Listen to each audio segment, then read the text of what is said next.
Hello, hello, welcome back to Astral Mushroom. Starlight here. Uh, so today we're going to be continuing back with Waffles. We left off with these 6 variants done. So I heard back from the author, number 5's the winner. And so here's some of the notes he told me about. First off, the horn has to change. The horn shouldn't be segmented like this. What he wants instead was he wants a horn, he described it as a sight or a capiche. He wants the spikes to be bigger. I don't exactly know what the spikes are in here. Maybe it's the things in the back. Then he wants the frill larger. A few more notes to that also. He wants the eyes derpier and he wants the claws bigger. So we're gonna have to work into that stuff. So first step, we're gonna be just saving whatever we did as another file. Get rid of all the other ones. We don't need them anymore. Make a backup of this one just in case. And we're gonna start following through with, that design. So a capiche, it's a really cool looking sword. It's kind of curved, almost like a scimitar, I'd say. But it seems to have like a second bend to it. I remember seeing something like this in Assassin's Creed, and hell yeah, it was hella dope. So we're gonna make the second horn also kind of similar. That's what we're gonna be doing. And next step, like just size up the frills. Simple, nice and simple. We're just gonna be going through and following the notes once more. The spikes seem to be a bit bigger, and the toes need to be a bit clearer, as well as the eyes. So let's start with the eyes. So gecko eyes, that's pretty adorable little things. Let's do our best over there, make it nice, round. I'll save the details of the pupil for when we actually go into the coloring stage, because I don't know if I can make it well over here. So instead of just making bigger claws like giant claws, first off, I'm just gonna make the toes a bit more prominent. And I think that should be good enough for right now. If the author says so, we'll change it later, but for right now, it's fine. And let's just see where we started and where we are now. That's a significant difference right there. I do like the face a lot more now. It's a lot more derpy. It's a fun little boy, isn't he? So I think the roughs would be done right now. So let's just take this, scale it up the size, like in the actual size of the art, lower the transparency, and let's start doing the line art. So for the line art, it's like sometimes, for depending on what I'm exactly drawing, I'd like using the G pen. The G pen is like the sharp lines, but here what I'm doing is I'm just doing the darker pencil, and I'm just like repeatedly drawing over and over so it becomes thick. I do like this a bit more because it does make the lines look a little bit softer, a little bit softer. And here we go. Now, I will be making minor corrections. I'm not going to follow the rubs 100%. Because, I drew the rubs at a small size and I'm drawing the liner at a large size. So I'm gonna want to make a few changes here and there wherever the size seems appropriate. So yeah, there may come a time when I'm gonna have to, actually change what I've done. Like, oh, something's wrong and I'm gonna have to make some major corrections. That's normal. If you're gonna do the corrections completely in the line art stage, that's gonna hurt. That's gonna hurt a lot because there's a good chance you might make some mistakes and it's gonna just take a lot longer. But you gotta do what you gotta do. If you think oh, I need to change this, I really need to change this, it's not working, then you can. One option would just be to just take the rough pencil, just try drawing over what exactly you want and then going into the line art. But if you have the confidence, just go and change the line art yourself. Just be direct about it, that's fine. So we're just going to be adding a few more details onto this point. And I think honestly for the rest of the line art, there's not really much I can say about it. So I'm just kind of going to let this video speed up a lot more. And I'll get back to you as soon as I'm done with the line art. What do you say?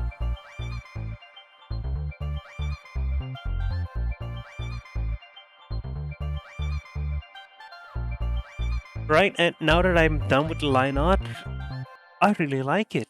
I think it came up pretty darn well. So what I'm gonna do now is I'm gonna get in touch with the author. I'm gonna show him this, and I'm gonna see if there's any feedback. Okay, I'll be right back. Okay, I heard back from the author, and two things. First, I asked him about, well, multiple things. I asked him about the color, and this is what he gave me. He just gave me these really pretty looking pebbles, this kind of gradient orange thing. So I don't know how exactly what the colors are gonna be, but hey, those are the colors he gave me. So aside from that, the corrections, he wanted the horns to be a bit pointier, and he wanted me to boost the frill. So let's start with the horns. Let's just try going along with that, right? Just make them a bit pointier. Yeah, I think we're gonna just try. We're not gonna go anything too fancy. Just nice, simple. It's still just a horn. It's still just a sword. So we're gonna be going like, yeah, that should be about done. What do you think? I like it. I like it. Next, we're gonna worry about the frills. Boosting the frills. I don't know what that means, but I'm gonna guess bigger and better. Bigger and better. Bigger probably means better, doesn't it? Uh-huh. So here we go. We're just taking the marquee tool. I mean, I call it the marquee tool. I don't know why I said that. Just in the selection tool and just moving bits and pieces around. I know I just said, you probably don't want to mess around with the line art stage, but corrections like this, you can. It's okay. But my point still stands. I'm a bit more confident about my abilities because I've been at it for so long. Next step, I just picked a color from here and I'm just gonna fill it all in. After I fill it all in with the paint bucket tool, I'm gonna want to go in with the brush tool, and I use the G pen tool just so that it's nice and sharp. And that's a whole lot of little bits pieces here and there that I need to correct, especially because the way I drew my line art, using the darker pencil, the line art does have some little tiny gaps in between. But yeah, it should be fine. Next step, pick a lighter color, horns and frills. I'm gonna also do the same thing for like the underbelly, kind of like a snake. It is a reptile, isn't it? Dragon, lizard, snake. What's the difference, right? It's just the difference in power level. So I'm gonna do the same thing for the tail, because I think that looks really, really cool. Yep. And don't forget underneath also here, between the legs. And now there's a third color I'm gonna pick, and I'm gonna do like a Pokemon thing, I'm gonna make the legs a different color. So let's color the legs. Make sure you don't spill out into the other places, and if you do, just correct it, it's fine. I got a certain thing I'm gonna do, but for right now, let's just focus on this. Let's do stripes. Stripes sound good, right? Yep, let's add in some stripes as well.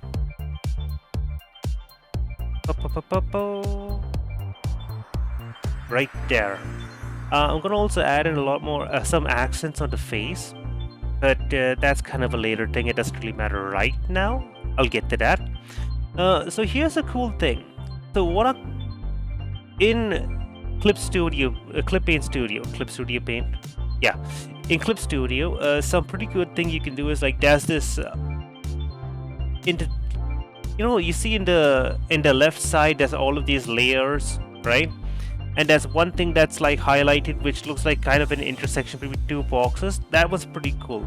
So what happens is it's kind of like that's the masking tool. So basically whatever layers underneath, right, if I click this button, it won't go over that layer. So if I got the base of the dragon painted, and so now I can basically draw whatever I want and it won't go off the edge. So that's a really cool thing. And the other thing is, like, if the layer underneath is also got that masking on, it will go below. So for example, every layer which has this red line, this pink line, they all have the same masking effect, and it's the first layer which doesn't have that. Okay, that's what it all works off of. So the transparency, so basically they're all masking off of that one layer, which is the base of the dragon, which you saw was pretty much everything.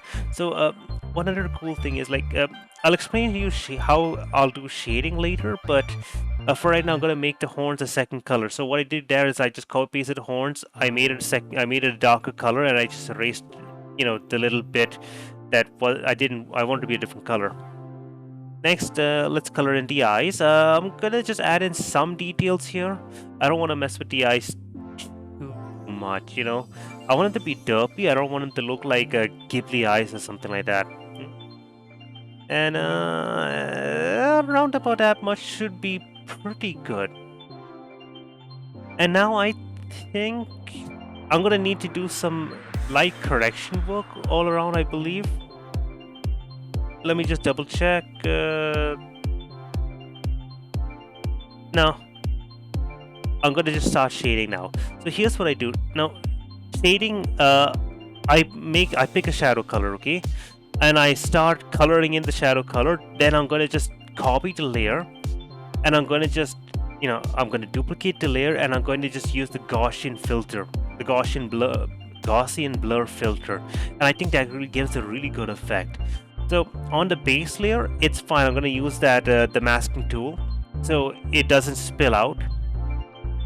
What I'm gonna do for the other layers is I'm gonna just put them in their own folder, and I'm going to put the masking on the folder.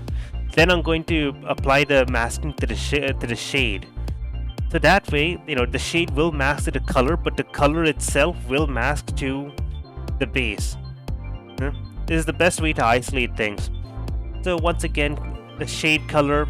Once the shade color is done, I'm gonna just use the Gaussian blur filter.